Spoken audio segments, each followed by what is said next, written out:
नून league आपके ऊपर बड़ी तनकीद करती है, कहीं आपकी एक टिकटॉक वायरल होती है तो वो तनकीद करते हैं, ये देखें जी आप मरियम नवाज़ के ऊपर हमारे ऊपर तनकीद की जाती है, तो आपका तो कैलिबर अब मरियम नवाज़ जितना हो गया। देखिए जी, अल्लाह मुझे मरियम नवाज़ के साए से भी बचाए। और दूसरी जो आपने बात की टिकटॉक की, तो टिकटॉक जो मेरे और उसके टिकटॉक अकाउंट में ज़मीन आसमान का फ़र्क है। एक तो पहली बात, TikTok account social media team manage करती है।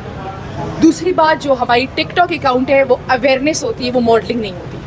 ना ही हम आउट ऑफ द वे जाके सिर्फ आर्टिफिशियल शो मारने के लिए चीज़ें करते हैं। जिस तरह मरियम नवाज़ कल एक हॉस्पिटल गई और एक वेस्ट कोर्ट में बच्चे को बिठाया गया था जिसको खुद भी पता नहीं था कि मुझे यहाँ क्यों बिठाया गया है, और ना ही वो बीमार था।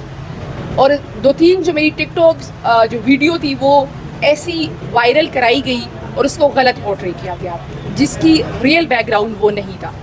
तो मैं तनकीद बराए इस्लाह को पॉजिटिव लेती हूँ, लेकिन हमें भी ज़ाती राय मेरी ये है कि पहले देखना चाहिए कि उस वीडियो का बैकग्राउंड क्या है, और अगर फिर कोई गलती हो तो बेशक तनकीद करनी चाहिए।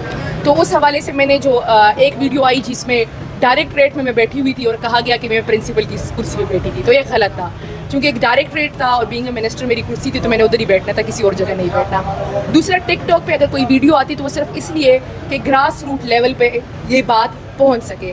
हम अगर हमारे हुकूमत की कोई चीज़ टिकटॉक के हवाले से आ रही है तो वो सिर्फ अवेयरनेस के हवाले से होगी, मॉडलिंग के हवाले से नहीं होगी। अच्छा, ये बताएं कि गुज़िश्ता दिन जियो की खबर के ऊपर बहुत ज़्यादा आपके ऊपर तनकीद की गई और बाद में खबरें चली कि आपने कोई माफ़ी मांगी है, आपने उस रिपोर्टर के से माफ़ी मांगी है, कि वाक़तन आपने उनसे माफ़ किया है या उन्होंने माफ़ किया जी? कि पख्तून रिवायात के मुताबिक एक तीसरी जगह पे जरगा हुआ और बस वहाँ पे सुलह सफाई हुई, बात खत्म हुई, और उसमें ऐसी कोई भी बात नहीं हुई। माफ़ी नहीं मांगी है। देखिए जी, कोई चीज़ ऐसी थी नहीं जिसमें माफ़ी मांगी जाती, लेकिन पख्तून रिवायात के मुताबिक सुलह सफाई हुई और मसला ख़त्म हुआ। और मेरे ख्याल से आप भी पख्तून हैं, आप जरगा सिस्टम को समझते हैं। अच्छा मिशाल, ये बता दें कि आपके वज़ीर आला से भी हमने पूछा है, मिनिस्टर से भी पूछा है, कैदीन से भी पूछा है कि जो मरियम नवाज़ ने यूनिफॉर्म पहना है, तो क्या आप भी तो एक मुशीर ही हैं, आप भी अपनी केपी पुलिस की यूनिफॉर्म पहन सकती हैं किस दिन? मैंने आपको बताया ना, अल्लाह मुझे उसके साए से भी बचाए। आपका इदारा है कि केपी के पुलिस है, उसकी भी एक वर्दी की इज्जत है कि आप पहनती हैं। हमें उनकी वर्दी पे फ़ख्र है, लेकिन हमारी जो इतनी लंबी जदोजहद है वो इसीलिए है कि तमाम तर लोग अपना इदारा कार में काम करें। अगर पॉलिटिकल लोग हैं और हुकूमत में बैठे हैं तो हुकूमत करें, अगर लॉ इन्फोर्समेंट एजेंसीज़ हैं तो वो लॉ एंड ऑर्डर इंश्योर कराएं, और अगर मुल्क की फ़ौज है तो वो मुल्क की सिक्योरिटी एंड सॉवरेनिटी को इंश्योर कराएं। तो मेरा नहीं ख्याल कि इनमें से किसी को भी दूसरे की वर्दी पहन के उनके काम करनी चाहिए। अच्छा, अगर सब अपने अपने दायरा कार में काम करेंगे तो इंशाल्लाह मुल्क आगे जाएगा। मरियम नवाज़ ने उसी दिन खिताब में कहा कि वज़ीर आला की कुर्सी तक पहुंचना आग के समंदर अबूर करने के बराबर है। क्या वाकई मरियम नवाज़ जो है वो आग का समंदर अबूर कर तक ये वज़ीर आला बनी? उन्होंने आग का समंदर अबूर किया है, तभी तो उनको फॉर्म 47 की बैसाखियों पे ले जाके वज़ीर आला की कुर्सी पे बिठाया गया है।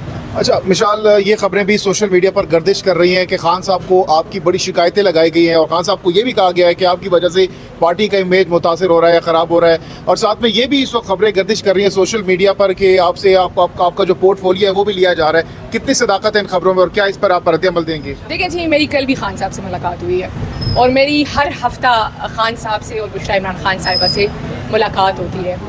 इसमें मैं 2 बातें करती हूँ कि इस टाइम मैं समझती हूँ कि शायद हम अंदर और बाहर दोनों लड़ाइयाँ लड़ रहे हैं, लेकिन हमें इत्तेहाद और इत्तेफाक की ज़रूरत है।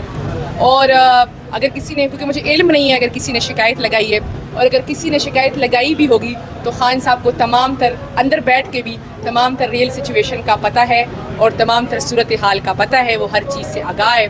और जो आपने तीसरी बात की कि काबीना वाली बात की, तो देखिए जो सूबे को चलाता है वो वज़ीर आला ही होते हैं जिनकी डिस्क्रिशनरी पावर्स होती हैं, और उन्होंने ही खान साहब के साथ मशावरत के बाद काबीना बनाई, और उसी मशावरत में मेरा नाम रेकमेंड हुआ और मैं काबीना में आई। तो अभी तक, क्योंकि मेरी कल खान साहब से ख़ुद मुलाकात हुई है और वो मुझे कहें तो मैं अभी रिज़ाइन कर दूं, लेकिन उन्होंने मुझे नहीं कहा, और उन्होंने मुझे कहा कि आप काबीना में रहेगी, और चूँकि आप यंग हैं, एनर्जेटिक है, और हमारी यही है कि पाकिस्तान में न्यू यंग लीडरशिप आए, तो आपने पूरा एतमाद रहना है, घबराना नहीं है और आवाम की खिदमत करनी है। बुशरा बीबी से भी आपकी मुलाकात हुई, तो उनसे क्या बात? बुशरा इमरान खान साहिबा से मुलाकात होती है, चूँकि वो एक खातून बिल्कुल भी नहीं है, वो एक घरेलू खातून है, उन्हें सियासत के साथ कोई दूर दूर तक उनका रिश्ता नहीं है। تو پارٹی حوالے سے وہ بالکل انٹرفیرنس نہیں کرتی. میری ان سے بات ان کی صحت کے حوالے سے ہوئی, کیونکہ دیکھیں ابھی صرف ان کی انڈوسکوپی کرائی گئی, ان کے بلڈ ٹیسٹ اور بایوپسی کی رپورٹ ابھی تک نہیں آئی. باقاعدہ ہم نے کہا کہ ان کے جو الٹا بازو ہے اور چیسٹ میں تکلیف ہو رہی ہے, انہوں نے مجھے بتایا کہ وہ الٹے سائڈ پہ سو نہیں سکتی, کہ شاید ان کے الٹے بازو میں انہیں مسلسل تکلیف ہو رہی ہے. تو میری ان سے گفتگو اسی ان کے صحت کے حوالے سے ہوتی ہے, اور ہم ان کے لیے جو اقدامات کر رہے ہیں, ہائی کورٹ جا کے, آج بھی ہائی کورٹ میں بشریٰ عمران خان صاحبہ کے حوالے سے اسلام آباد ہائی کورٹ میں 2 ریٹ پٹیشنز لگی ہوئی تھی, اور ہم فی الحال ان کے لیے قانونی جنگ لڑ رہے ہیں تاکہ ان کو صحت کی جو ان کی طبیعت خراب ہے تو ان کی صحت کے حوالے سے ہم اقدامات اٹھائیں. بڑی صاف سی بات ہے, ان کی جان کو خطرہ ہے. تھینک یہ بتائیں کہ آج آپ یہاں پہ اتنے وکیل اکٹھے کیے ہیں, کس سینس میں, کیا وجہ ہے کہ اتنے وکیل آ گئے ہیں؟ پہلے تو اس پہ بات کریں. دیکھیے جی, ہم نے وکیل اکٹھے نہیں کیے. آج پاکستان کے وکیل اسپیشلی جو میرے خیال سے اسلام آباد اور پنڈی کے وکلاء حضرات اور بار ریپریزنٹیٹیوز آج یہاں آئے ہوئے ہیں, کیونکہ آج کا جو ایک کیس ہے یہ امپورٹنٹ ہے اس عمارت کے لیے جو عمارت آئین پہ بنی ہوئی ہے. یہ امپورٹنٹ ہے پاکستان کے عوام کے لیے, کیونکہ پاکستان کی عوام انڈیپینڈنس آف جوڈیشری چاہتی ہے, اور یہ امپورٹنٹ ہے پاکستان کے لیے کیونکہ پاکستان انڈیپینڈنس آف جوڈیشری کے بغیر آگے نہیں جا سکتا. ہم ایسے گرداب میں اس ٹائم پھنسے ہوئے ہیں جس کا واحد حل ہی رول آف لا ہے اینڈ کانسٹیٹیوشن کی سپرمیسی ہے, اور اگر ملک کو آگے لے کے جانا ہے تو رول آف لا کے انشور کرنا ہوگا.